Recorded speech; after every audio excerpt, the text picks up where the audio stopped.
আসসালামু আলাইকুম। বঙ্গবন্ধু সৈনিকদের কাছ থেকে 2 মিনিট চেয়ে নিব। আজ ভিডিওটি ধাক্কা দিবেন না। কিছু কিছু নামধারী ছাত্রছাত্রীরা স্লোগান দিছিল এবং কিছু কিছু কুলাঙ্গার সমন্বয়করা স্লোগান দিছিল কোটা না মেধা। আমার প্রশ্ন, সুধী মহাজনকে 1 বছর ক্ষমতায় রেখেছো কোন কোটায় বা কোন মেধায়?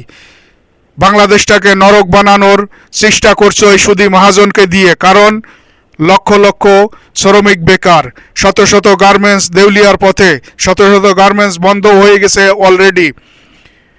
এবং দেখতে পাচ্ছি বিসিবির পরিচালক হিসাবে একজনকে বসানো হচ্ছে। আমার প্রশ্ন, এই কোন কোটায় বসানো হচ্ছে? আমার মনে হয় এই সমস্ত সমন্বয়ক নামধারী কুলাঙ্গারদের চোখে মুখে হয়তো কুত্তায় প্রস্রাব করেছে, কারণ তারা এগুলো দেখে না।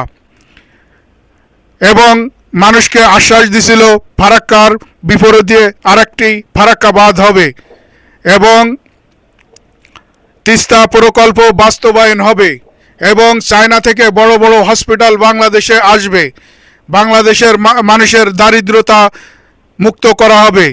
আমার প্রশ্ন, এই কুলাঙ্গাররা এখন বাংলাদেশটাকে কোথায় নিয়ে যেতে চায়? বাংলার জনগণ জবাব চাই।